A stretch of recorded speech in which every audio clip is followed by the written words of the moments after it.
Sejam muito bem-vindos e bem-vindas a mais um episódio do Deixe Vivo Talks, Conversas Inspiradoras, o podcast do Instituto Deixe Vivo, que tem como primeira temporada o tema Histórias de Transplantes e é um oferecimento da Takeda.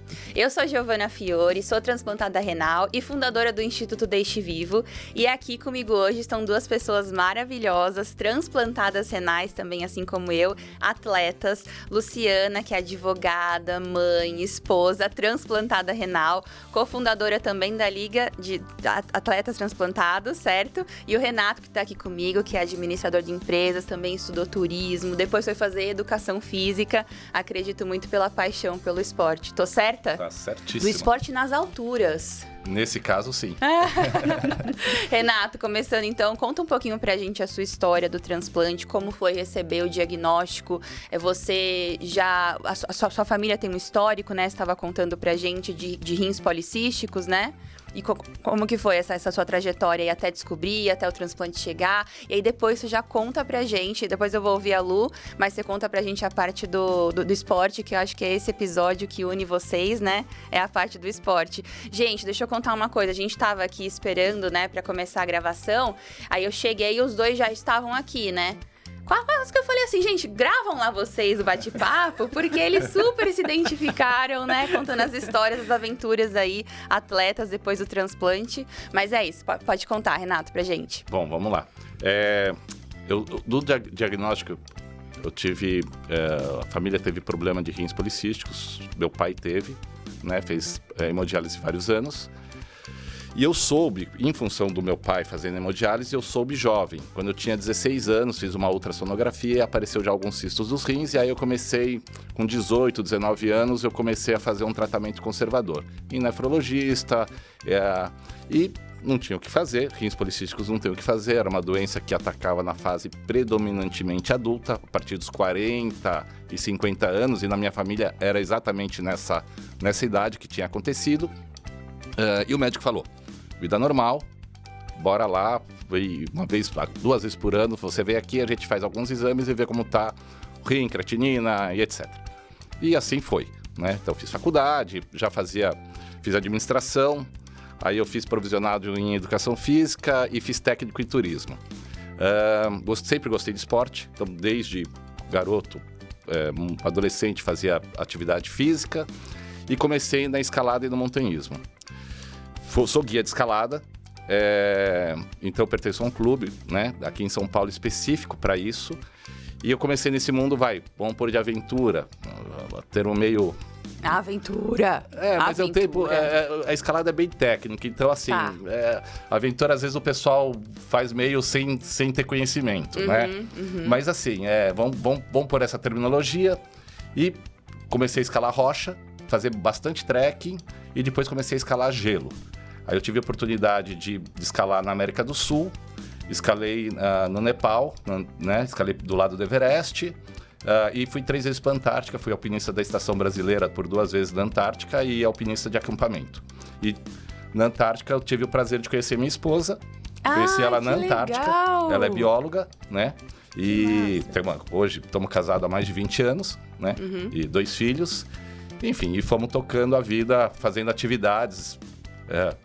Tudo isso antes do transplante? Tudo isso antes do transplante, sempre fazendo o tratamento conservador que a gente fala. Tá. Uhum. Bom, em 2014, aí a creatinina realmente começou a aumentar, né? E o médico já passou para um outro médico, o nefro que me acompanhava, me passou para um outro nefro mais específico para hemodiálise, etc. Aí eu tive que fazer a fístula. Não foi um momento muito legal, porque para mim a fístula era mais ou menos como perdi a batalha.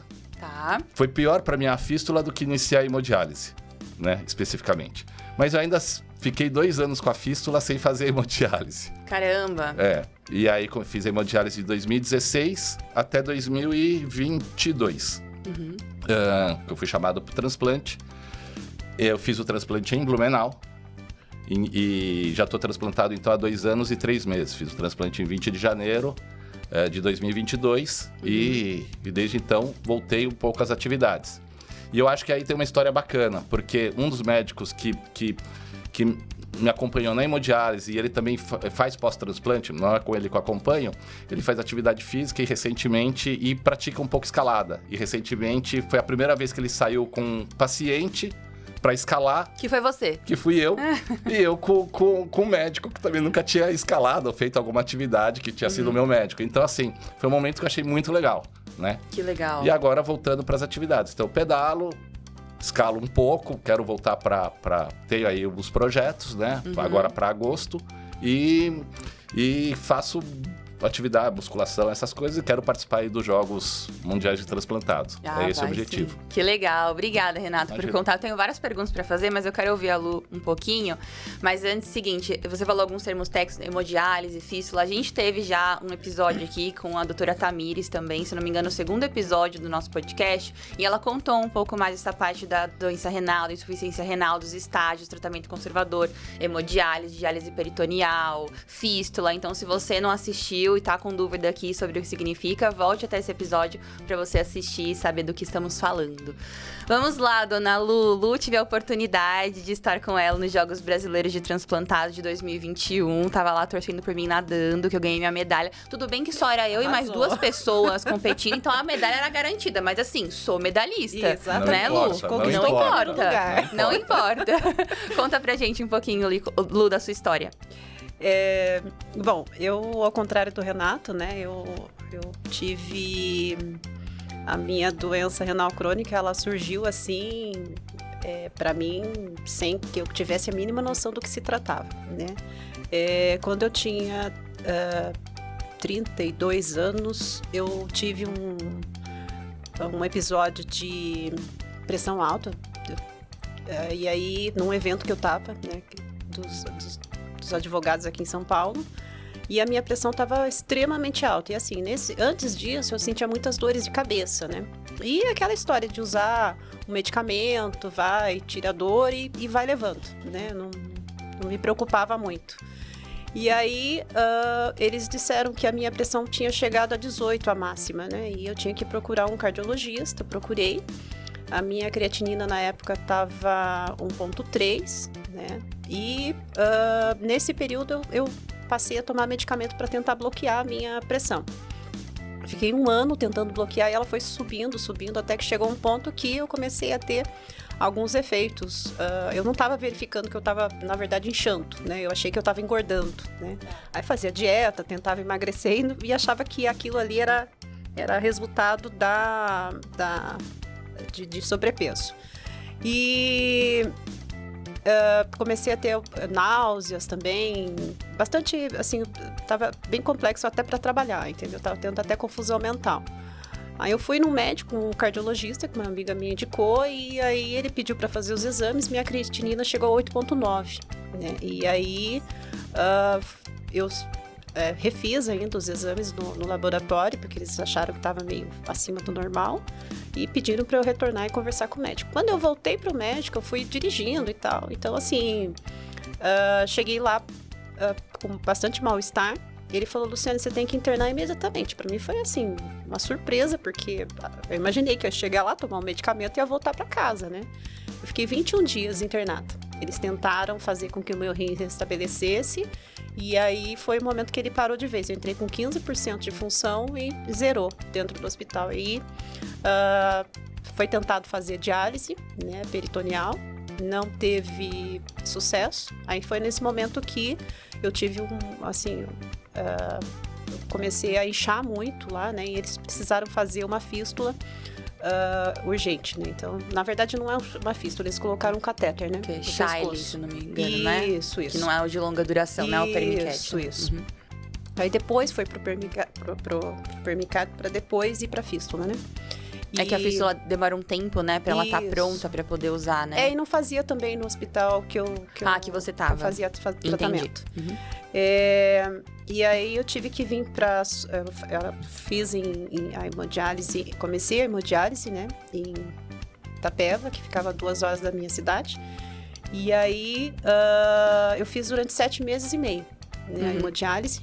Nesse período, quando eu peguei o diagnóstico, o meu esposo, inclusive, estava junto comigo, né? E falou assim, não, eu vou ser seu doador. Porque a médica falou, você vai precisar verificar sua família para ver se tem alguém interessado e tal, para ser seu doador. Ele falou, vou ser seu doador. Eu olhei para ele e ri, falei, imagine, né? Eu tenho 3 irmãos, muito provavelmente vão ser meus irmãos, né? Pela compatibilidade e tal. E aí, eles foram meus 3 irmãos... e mais ele para verificar quem que tinha compatibilidade. Mas por conta de alguns problemas com pedra no rim, tinha irmãos que moravam fora, um era menos de 30 anos, que tem esse limite, né, que eles colocaram. Acabou sendo meu esposo. Gente, quem diria, acabou sendo meu esposo. E aí, assim, grata surpresa, porque, né, por isso que eu fiquei 7 meses e meio fazendo hemodiálise. Aí chegou num determinado dia, eles me chamaram, que já acabaram adiantando, né? E por conta de uma vaga que acabou, vagou um dia, eles me chamaram. E aí, nesse dia, a gente já internou 3 dias antes. Aí, dia 11 de junho, que é um dia antes do Dia dos Namorados, acabei ganhando esse presentão, esposa. Gente, que história presente, linda. né? Esse Fala, não pode sério. reclamar, é melhor que diamante, né? Pois é. Que legal. Isso faz quanto tempo? 10 anos, vai fazer agora em junho. 10 dia 11 de anos. junho. Isso. Ai, que demais. Isso. E seu esposo tá bem? Tá bem, graças Que a Deus. muitas pessoas Corre comigo perguntam, né? também, pratica atividade, né? Às vezes eu tenho que forçar um pouquinho ele a praticar também, né? Mas ele gosta de correr. Às vezes, a partir de 2016, né? A gente começou a praticar corrida de rua. Primeiro eu entrei, aí logo em seguida ele entrou também. A gente sempre tenta, assim, nos eventos que a gente consegue participar, que a gente escolhe, já aproveita e escolhe uma cidade boa para passear também, né? A gente sempre tenta unir as duas coisas e já corre também. Normalmente a gente corre aí no máximo de 10 quilômetros, né? Que é o que a gente está preparado hoje. Mas, assim, ele acaba...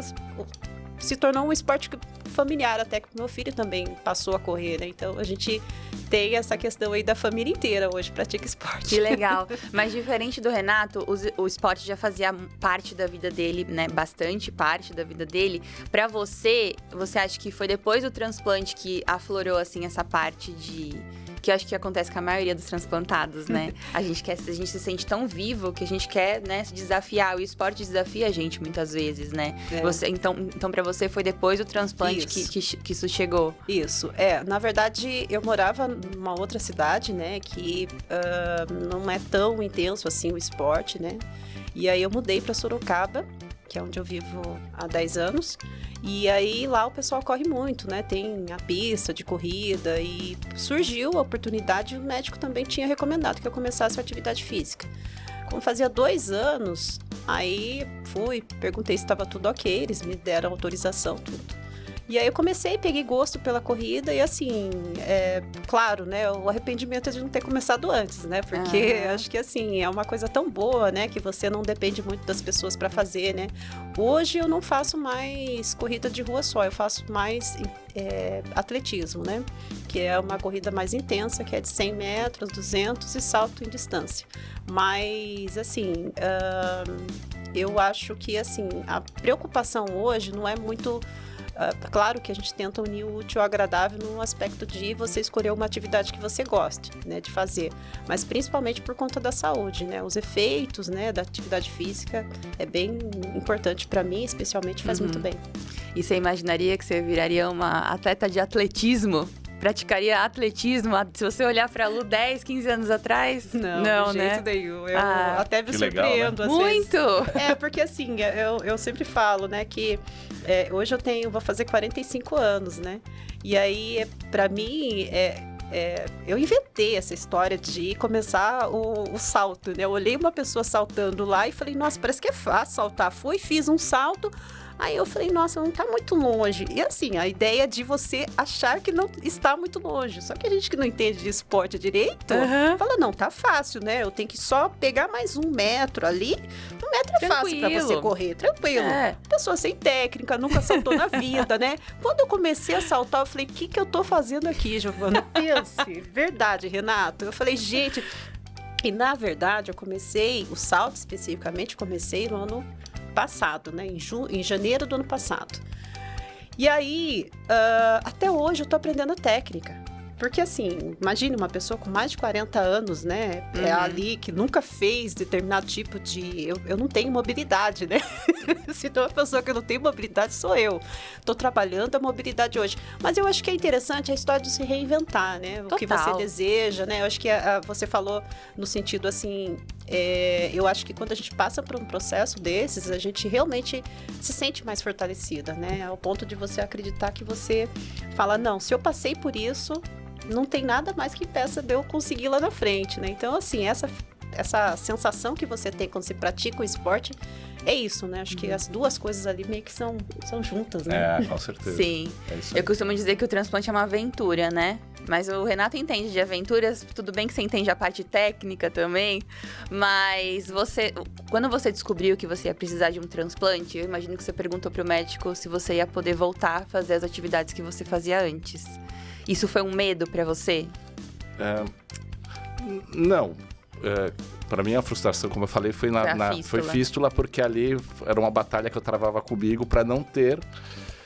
Digamos, quando eu comecei o problema se acentuar até ter que ir para hemodiálise. Bom, quando eu soube no tratamento conservador, eu nunca pensei nisso. Pensava um pouco pelo meu pai e tal, mas toquei a vida de uma forma extremamente normal. O seu pai é transplantado? Não, meu pai só fez hemodiálise. Ele fez 13 anos de hemodiálise. Tá. E na época o transplante era não era tão divulgado e não era tão em quantitativo, não era como hoje, assim, né? Bom, na hora que eu estava fazendo hemodiálise, eu falei, bom, vou fazer algumas atividades. Aí eu nadava, só que eu nadei, peguei, eu depois tive uma infecção de rim, eu não sei se foi por causa da natação, não foi, parei. Aí veio a pandemia, aí eu comecei a treinar um pouco musculação. E isso fazendo hemodiálise, né? E aí pós-transplante, eu tenho 52 anos, né? Agora 50 com transplante, foi meu presente de aniversário, né? De 50 anos. Aí eu falei, poxa vida, você toma muito comprimido, você começa a engordar. Eu tava praticamente 10 quilos acima do que eu tô hoje, né? E falei, preciso fazer alguma coisa. Assim que eu transplantei, comecei a fuçar, procurei, vi que tinha transplantado fazendo atividade. Nunca imaginei que eu ia voltar a escalar, para mim era uma coisa que já tinha... Mas eu sempre gostei de montanha. Aí com 6 meses de transplante, eu fui pro Parque Nacional de Itatiaia e fiz uma caminhada com amigos que fazem trekking de 12 quilômetros. De um dia, né? E achei legal e falei, bom, vou voltar pelo menos a fazer trekking, né? E aí eu comecei também a pedalar, porque eu vi os jogos, comecei a ver essa história Liga TX, Semestre TX, e comecei a ver isso, vi pessoas pedalando, vou pegar a bike e vou pedalar, digamos, com mais intensidade. Comprei uma bicicleta de estrada, comecei a pedalar, tô pedalando bastante agora, né? Bastante mesmo. Comecei a fazer... com mais intensidade, musculação, tudo, perdi peso, ganhei bastante mais massa muscular, né? E comecei devagar com meu filho a ir pra academia e com esse médico que virou meu amigo, que é amigo, eu não chamo mais ele de doutor, né? Chamo pelo nome, né? E agora aí eu falei, bom, quero participar dos jogos. E aí não tem montanhismo, não tem nada disso, vou entrar talvez com bike. É bem provável que eu entre com bike, talvez natação, ou os dois, não sei. Né? E bike é certeza, o restante é uma dúvida. Não, tem que fazer tudo, né, Lu? Tem que fazer tudo. Ainda mais ele, pelo que ele tá falando aí, é uma coisa infinita, né? E fiz uma pesquisa, olha que legal. Eu cheguei a quase, antes do transplante, na época que eu escalava, cheguei a 6.300 de altitude. E fiz uma pesquisa para saber, no mundo, quantas pessoas transplantadas tinham escalado alta montanha, né? E são poucas. Teve uma expedição belga que escalou Kilimanjaro, 10 de fígado, se eu não me engano. Uma americana que é transplantada de coração, que faz uma escalada em gelo bem técnica. 2 pessoas que escalaram na Bolívia. Assim, não tem muito histórico disso. E brasileiro não tem nenhum. Bom, o ano passado eu falei, vou para Machu Picchu, porque minha esposa queria conhecer Machu Picchu, eu já tinha ido. E eu falei, vou aproveitar, vou para altitude, para saber como é que... Nada de escalada, só para entender como que o meu organismo se comporta com o remédio, depois de tantos anos sem para montanha, né? dor de cabeça normal de altitude, achei que foi positivo, né? E agora em agosto eu tô indo pro Chile e a ideia é escalar em gelo, não em altitude, mas Patagônia você começa a escalada já uma altitude bem baixa, né? E eu tô na dúvida são 3 montanhas lá, Osorno, Lanín e Quetrupilã. São montanhas, o Lanín tem 3.800, o Osorno eu já escalei há uns anos atrás, antes da hemodiálise, né?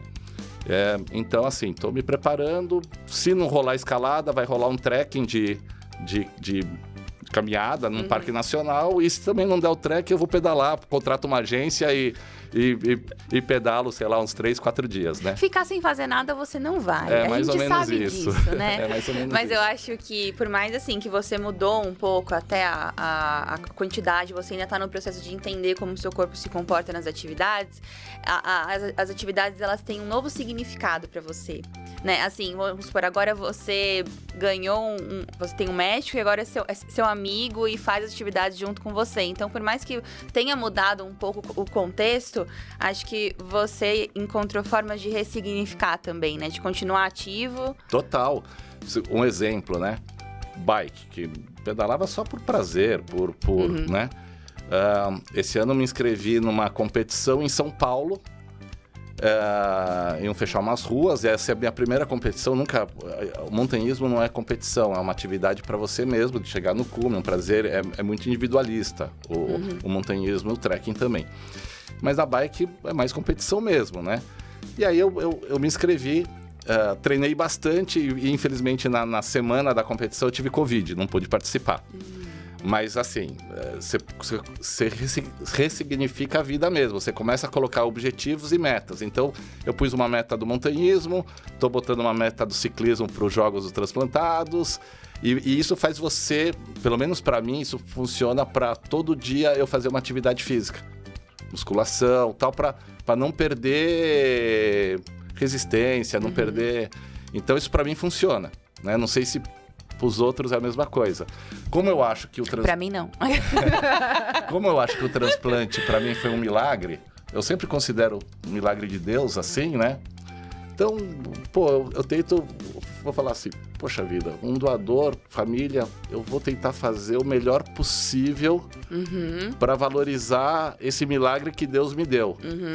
Percebe? Total. Então, assim, então eu tento sempre me policiar. Então eu falo, poxa vida, se eu ficar sedentário, obeso, tá, a probabilidade de dar algum problema de saúde é maior. Então, não quero isso. Até por respeito à família do meu doador. Não, Entende? eu também penso assim. Então, assim, é uma série de fatores que juntam na minha cabeça que faz o dia a dia eu ficar botando metas e objetivos e não deixar a peteca cair, sabe? Não, essa motivação diária, né? Você sente isso também, Lu? Com certeza, né? Eu falo que, assim, acho que o que me deu muita força, né? Durante o processo que eu passei ali de hemodiálise e tal, do tratamento, foi o fato de eu ter um filho, né? Eu tinha um motivo, que é a história de você ter um objetivo para você viver, né? Acho que claro que a fé vem em primeiro lugar, mas você ter a certeza que você quer viver para estar do lado daquelas pessoas que você ama, né? E aí, assim, depois do transplante, muda muito, você ressignifica o sentido da sua vida, né? Você acaba entendendo que a vida não é eterna. Acho que a primeira coisa que você entende depois disso é que, assim, você teve uma oportunidade de sair daquela situação, né?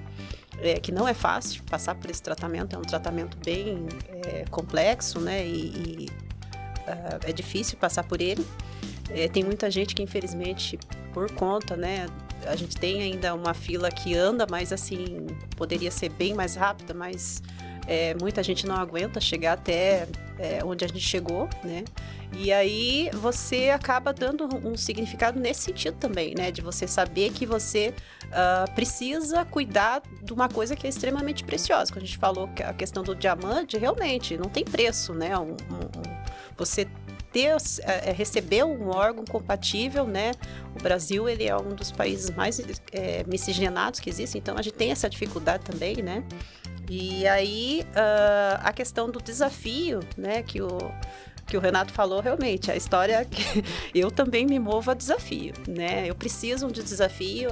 Eu tive até um treinador que ele falava, marque uma data, porque aí você se compromete, né? Aí eu acho que eu tô vendo o Renato assim, eu tô me identificando um pouco com o Renato aí, porque eu preciso, né? Eu preciso, porque se eu não tiver meta, não tiver desafio, eu simplesmente caio no marasmo que é onde eu vivia, né? Eu vivia num sedentarismo lá atrás, né? A meta te move. Exatamente. Isso. E aí, eu, inclusive, assim, eu brinco, né, que eu levo muito a sério, né, o esporte, né? O esporte, para mim, é como escovar os dentes, né? O dia que eu não posso fazer atividade, que muitas vezes, por conta do trabalho, eu fico sem poder fazer alguma atividade física, eu já começo a sentir dor nas costas. Eu não sei se isso realmente uma coisa que é fisiológica ou é psicológica, mas assim, ao ponto de eu saber tanto que aquilo lá é importante para minha vida e que eu preciso fazer simplesmente.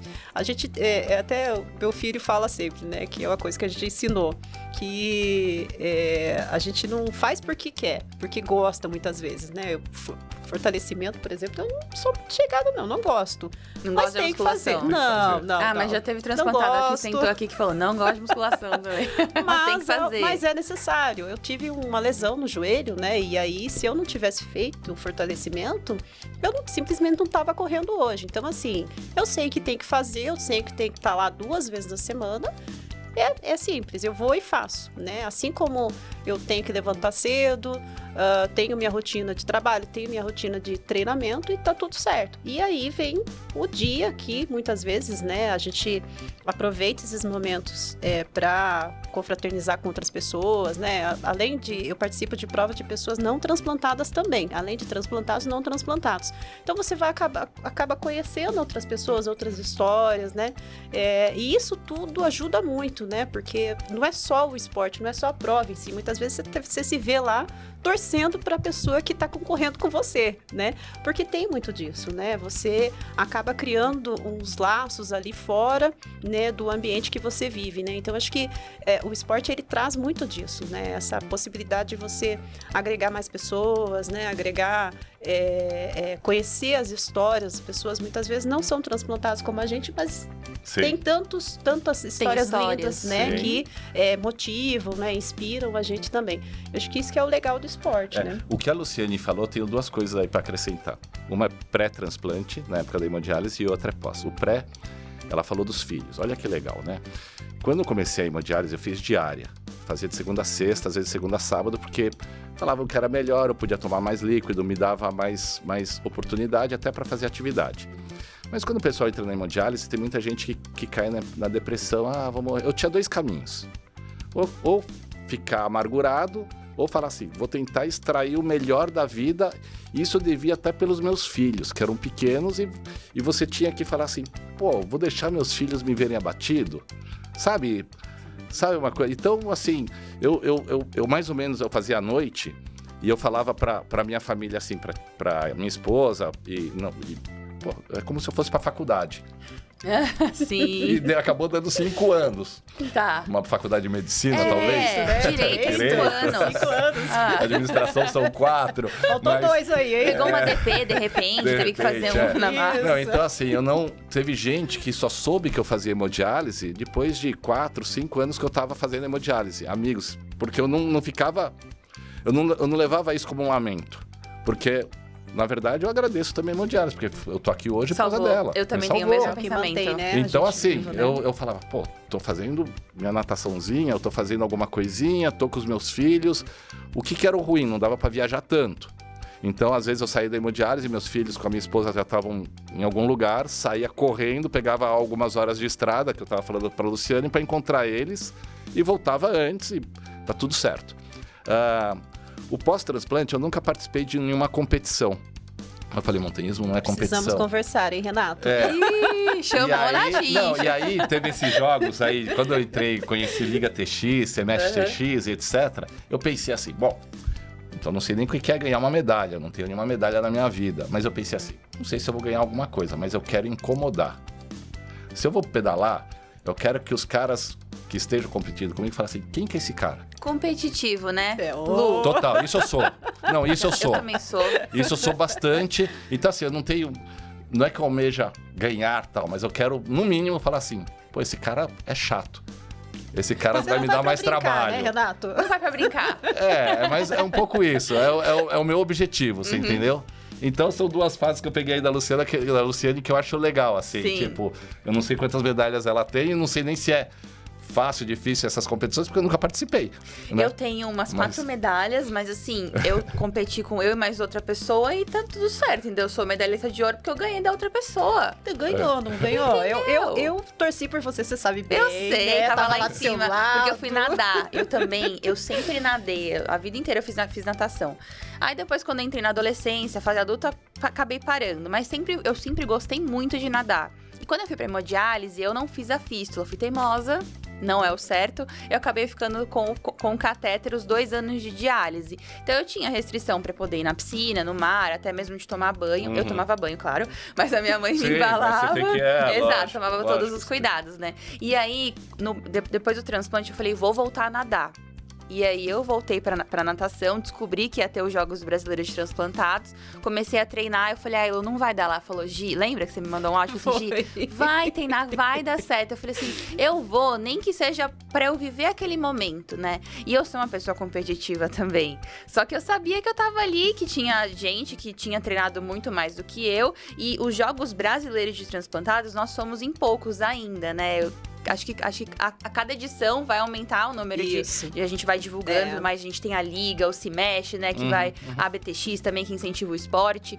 Mas aí, quando eu fui lá, eu caí na piscina, eu só queria curtir aquele momento. Porque nadar nos Jogos Brasileiros de Transplantados, eu tinha sonhado tanto pra estar ali. Foi tão especial pra mim. E aí, em uma das provas, não lembro qual que foi, eu cheguei em primeiro. E aí foi muito legal subir no pódio, eu recebi a medalha do Rodrigo, que também super nada, super representa a gente, né? Ele nada não só nas competições de transplantados, mas em outras também. Então foi muito especial. Renato, você tem que viver isso. Você vai trazer uma medalha, você vai. Não sei. Assim, eu não quero ser, mas assim, quero brincar, quero entrar e... Vai. Não, é muito essa sensação... E dar o meu melhor e ver o que vai dar. É isso. É muito gostosa essa sensação de você se superar. E o esporte traz muito essa questão da gente se desafiar, né? A gente que é competitivo, a gente compete com a gente mesmo. Isso. Né? Então, de você conseguir concluir a prova, né? Isso. Eu acho que muito depois do transplante isso acontece. Eu converso com a Priscila, com a Patrícia também, que também são atletas, né? Conheço. A Pri veio aqui, gente, ela vai fazer o Ironman. 70.3. E ela pedala muito, meu. Sim, ela tava junto aqui falando que ela treina 6 vezes por semana, só folga no domingo de vez em quando. Eu fiquei até, nossa, eu faço musculação, 3 vezes, de vez em quando um pilates. Eu parei de nadar agora, mas, enfim, é super superação também. E foi através do transplante que ela teve. Lu, você lembra a sensação que você teve quando você ganhou quando você participou da sua primeira prova?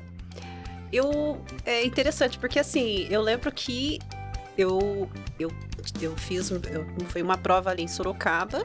De corrida? De corrida, de 5 quilômetros. Eu tinha corrido, acho que no máximo 3 quilômetros. Então, eu fiz correndo e caminhando, né? E aí, eu cheguei tão feliz, mas tão feliz, que durante a corrida eu fiz orando. Jura? Agradecendo. Nossa, foi assim, uma coisa assim, espetacular. É uma coisa assim... É emocionante, né? Exatamente. Foi muito, muito, muito legal. E aí, assim, ali eu tive a certeza que eu sabia o que eu queria, né? Eu falei, eu nunca mais quero parar. Adorei isso aqui. Puxou até o esposo. Que legal, Lu. Muito legal. E você, Renata, a primeira vez que você praticou atividade física, que você foi trekking, o que você sentiu? Olha que engraçado, né? Como isso... Eu fiz escotismo durante quase 10 anos. Então eu comecei muito cedo. Essas caminhadas, acampamento, era moleque, né? Tinha 11 anos de idade. Então, isso virou algo, assim, normal pra mim, né? Rotineiro. Agora, o pós-transplante, que eu acho que é legal. Esses novos desafios, participar de uma competição que eu nunca participei. Essas coisas que eu acho bacana. Por exemplo, nos Jogos Brasileiros, que eu tava louco, era pra ser o ano passado, não foi? Era pra ser em abril agora. Eu falei, bom... Aonde que eu acho que eu vou me dar melhor? Bike, né? Mas natação, porque eu nado os 4 estilos, mas falei, vou... E natação tem essa história que você falou da competição. Eu vejo, de repente, quando eu faço... agora eu não tô nadando, mas quando eu tava nadando, eu vi um cara na frente, eu não sossegava enquanto eu não pegava o ritmo dele. Chegasse, eu cansasse ele. Tipo um coelho, cara da frente, e você vai Renato atrás. é mais do que eu achei que eu era. Atrás até conseguir alcançar e você vai se forçando mais. E tênis de mesa, que a vida inteira eu gostei de ping-pong. A Lu jogou, né? Nos jogos. Ping-pong não. Não? Eu sou o horror do ping-pong. Não, né? E olha que legal, na empresa tinha uma mesa de ping-pong e a gente, entre os funcionários, tinha vários campeonatos. Então, e existia uma competição interna grande. Então, isso sempre me forçou a jogar. O pessoal fala tênis de mesa, ping-pong, enfim, ping-pong. Então, pensei, os brasileiros, acho que eu vou entrar nessas 3, né? No máximo, vou dar risada, principalmente no ping-pong, né? E acabou a história. Eu quero ver se ele vai estar sério lá, Lu, assim, ó. Só no foco. Eu acho que, eu acho que sim. Eu tenho certeza. E no Mundial aí, pensei só em bicicleta mesmo, porque não que eu faça melhor. Eu acho que dos 3, nem sei se bicicleta é o meu melhor, mas é o que eu tô fazendo mais. Então, eu acho que é onde eu tenho um pouco mais de chance de incomodar. É isso. Legal. Renato, eu lembro que quando a gente conversou, nosso pré-bate-papo aqui, você contou da sua descoberta da dificuldade de você transplantar por conta do HLA, de você ter a homozigose e tudo mais. Inclusive, a gente teve a presença do Dr. Leon aqui e eu pedi pra ele gravar pra gente o que seria a homozigose. Mas antes, eu quero que você explique o que aconteceu com você e depois a gente vai colocar o vídeo do Dr. Leon explicando. Tá. Conta pra gente. Bom, então, se eu falar alguma coisa errada, peço não já tem desculpas, problema. porque eu não sou médico. Não, por isso que a gente pediu o Dr. Leon pra gravar, fica tranquilo. Mas pro transplante são vários as né? Mesmo tipo sanguíneo, painel mais baixo possível, meu painel era 0. E as proteínas, né? As 5 proteínas, que são os alelos, né? E no meu caso, eu era homozigoto em DR.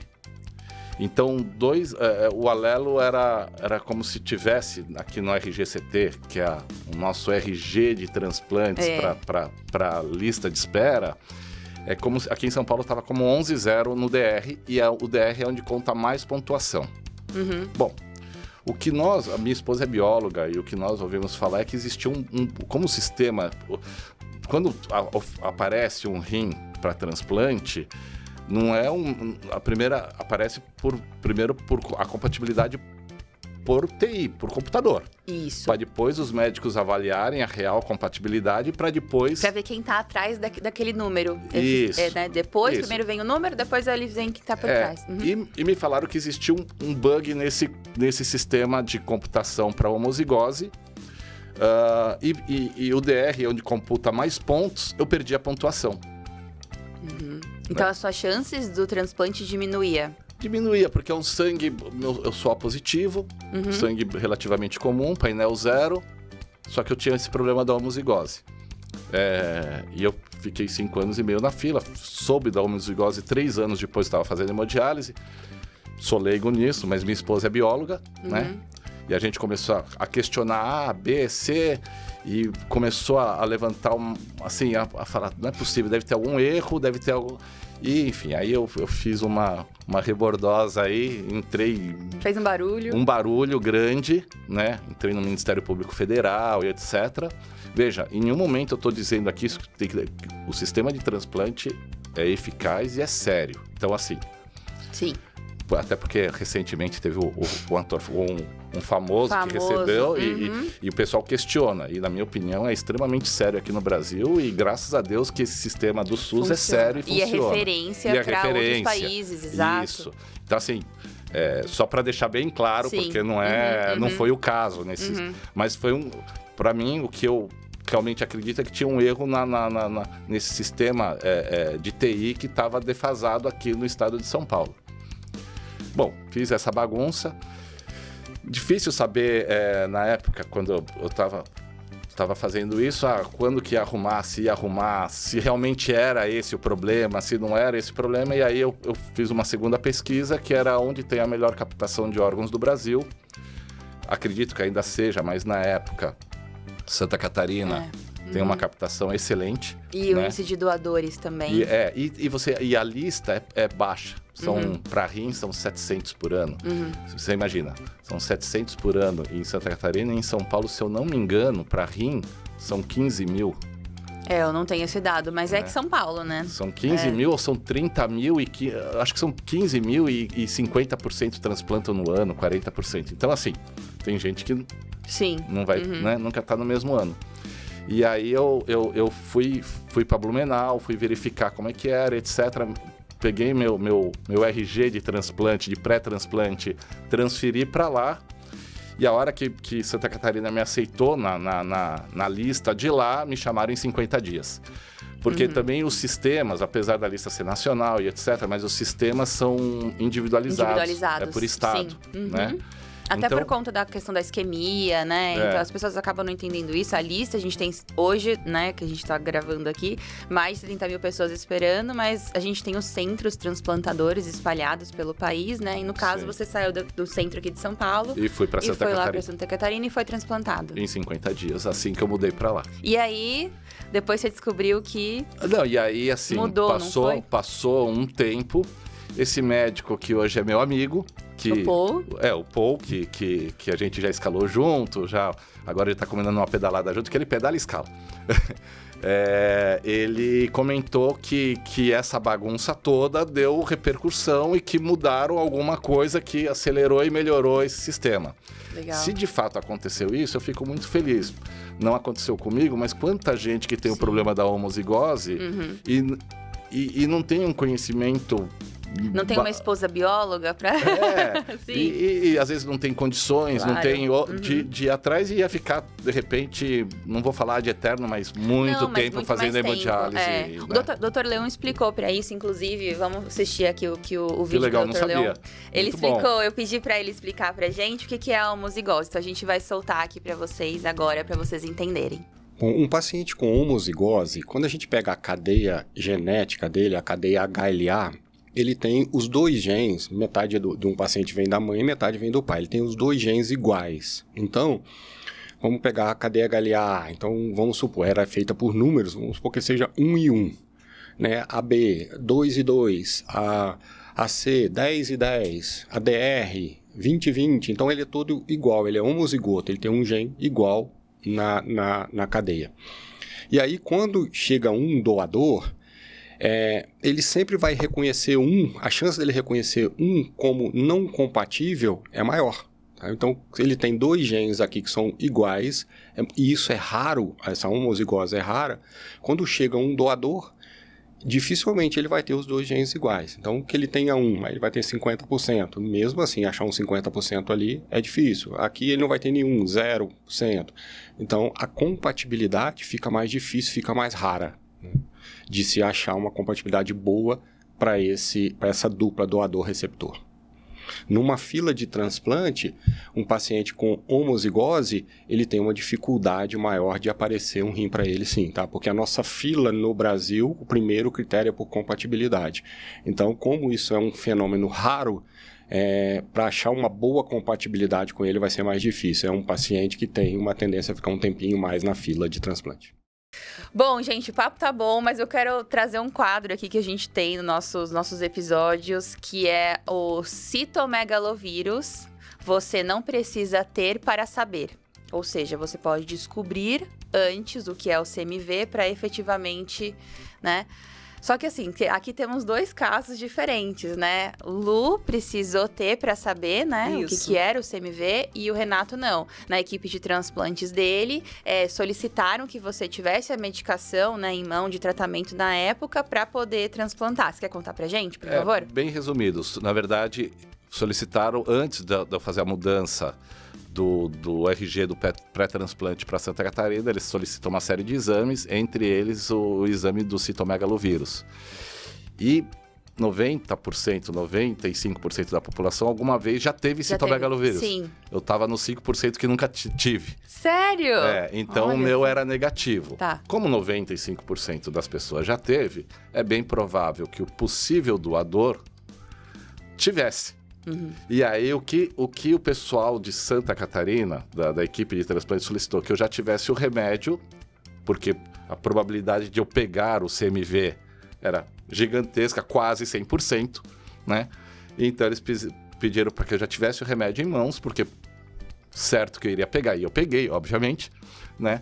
Para pós-transplante eu ter esse medicamento que não é tão fácil, ele em comprimidos, para você começar a atuar contra esse vírus, né? Então, resumidamente, é isso. Tá. Então, eu soube antes, né? E... Tava preparado para... Tava Mas preparado. você teve o vírus? Eu transplantei em Blumenau, fiquei 2 meses lá. Quando eu e tomando esse remédio, já logo após o transplante já comecei a tomar. Tá. É o tratamento profilático que Isso. a gente chama, antes E quando eu de ativar. retornei para São Paulo, nos exames apareceu o vírus e ele foi bem resistente. Aí não foi o comprimido. Aí eu comecei a tomar endovenoso, também não funcionou. Fiz uma internação de 28 dias, não funcionou. Aí fiz 3 meses de hospital dia, ainda estava com o vírus. Eu não aguentava mais ir 2 vezes para o hospital por dia. Aí me deram 1 mês de folga. Quando eu voltei, estava com o vírus. Meu Deus!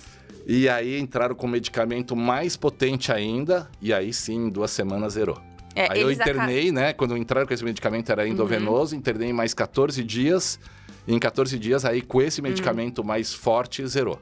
É, que a medicação do CMV, essa mais forte, acaba trazendo efeitos colaterais. E as equipes preferem, né, deixar só para o último caso mesmo. Mas a medicina tem avançado, a tecnologia, e a gente provavelmente vai ter novas medicações no mercado também. Enfim, tudo pensando no paciente em si. E olha como eu fui muito fora da curva.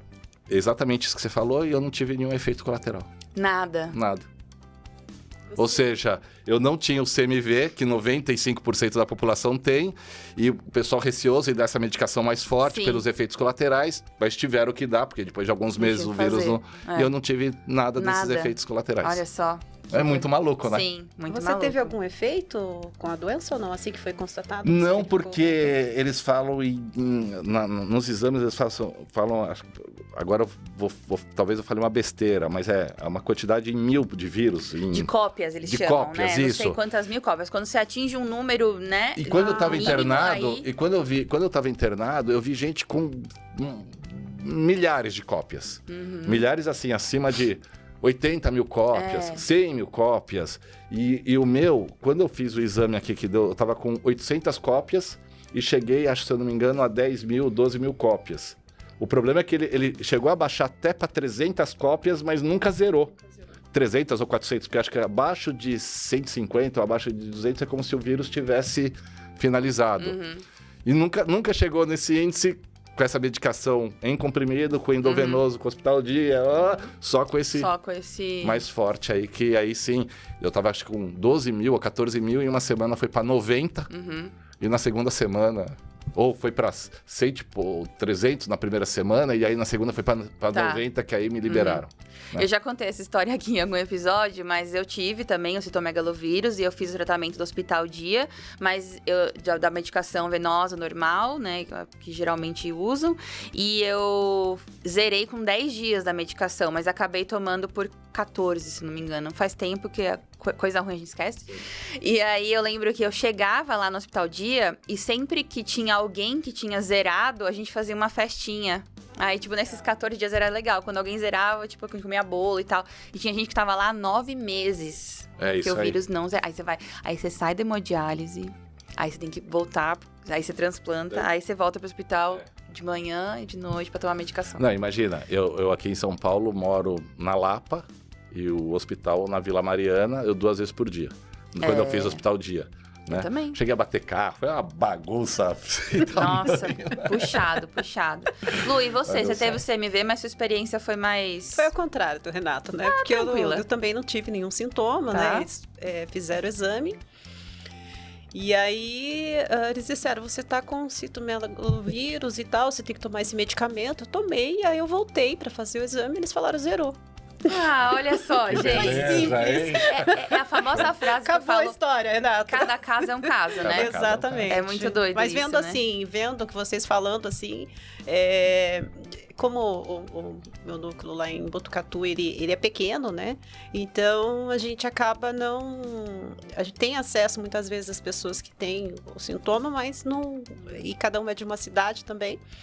a gente acaba não tendo essas informações de que é tão sério, que chega a ficar, imagine, 9 meses aí fazendo tratamento, né? Eu não sei se chega a esse ponto e tem algum sintoma, mas eu acredito que deve ser um transtorno, né? Pra mim, realmente, eu desconhecia, sabe, esse fato.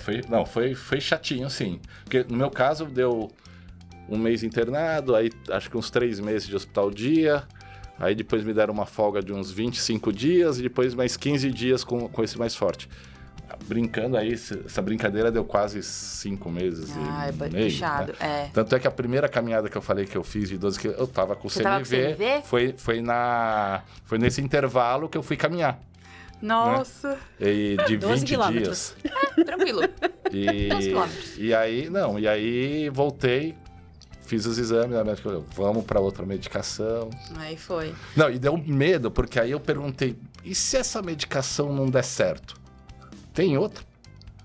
Tem pergunta que a gente não pode fazer. Eu acho que ela não quis responder Deu muito uma enfaticamente. Vamos mudar de ideia. Vamos mudar de assunto. Mais ou menos isso. Mas que bom que deu certo. Super certo. E cada equipe, cada centro, né, age de uma forma diferente. Tem um protocolo, que nem você acabou precisando ter a medicação, fez tratamento profilático, tem centro que não faz, então não tem certo e errado, vai muito de cada equipe médica, né? É isso aí. Eu acho importante também dizer, sempre que a gente traz as histórias de CMV aqui, a gente tem um episódio com a doutora Tamires, com o doutor Leão, que também falou agora há pouco sobre homozigose pra gente. Eles falam a parte mais técnica sobre o citomegalovírus. Então, se você tem dúvida, entendeu o que a gente tá falando desses termos, você pode voltar e assistir esses episódios também. Gente, eu queria muito agradecer a presença de vocês. Foi muito especial ouvir as histórias, muito inspirador. Acho que no mínimo hoje eu preciso ir pra musculação, né? Não vou poder chegar em casa, sentar e comer um hambúrguer só. Na verdade, você precisa voltar a nadar. Já tem a medalhista, né? Exatamente, porque você sabe que agora participa o convite... dos Jogos Brasileiros. Exatamente, mas você sabe que a gente, assim, você sabe que nós somos movidos a desafios. O convite pra ela agora é pra ir pro Mundial, né? Vai ser em Dresden. Gente, a gente tá encerrando aqui hoje, tá? Então fica pro próximo. Onde vai ser o próximo? Dresden, na Alemanha. Ó, eu que nunca participei, já sei disso. Vamos, Jô. Vai ser ótimo estar com você lá. Agora vai ser mais divertido. Posso passear, de Olha que repente, bacana. né? Não, mas a gente já tá montando um tour. Isso. Faz atividade física lá e passeia. Vai estar frio ou calor? Não, Agosto vai estar calor, é verão. Vai então estar tá saindo bom. do calor É pro verão. frio, né? É 2025, ano que vem? Tem um tempinho aí pra você se preparar, tem um tempinho, né? Poxa, Voltar na um ano de natação. Ai, meu Deus, gente, tô me sentindo pressionada. Não, na verdade você está se sentindo motivada Exato. a fazer Desafiada. algo, é diferente. Desafiada. Sim, Desafiada. Ai, que legal, gente. Muito bom mesmo. Obrigada por vocês estarem aqui, contarem as suas histórias. Queria agradecer também você que acompanhou mais um episódio com a gente. Agradecer a Takeda, né, que é o investidor social dessa nossa temporada de histórias de transplantes. E nós nos vemos nos próximos. Até mais. Tchau, tchau.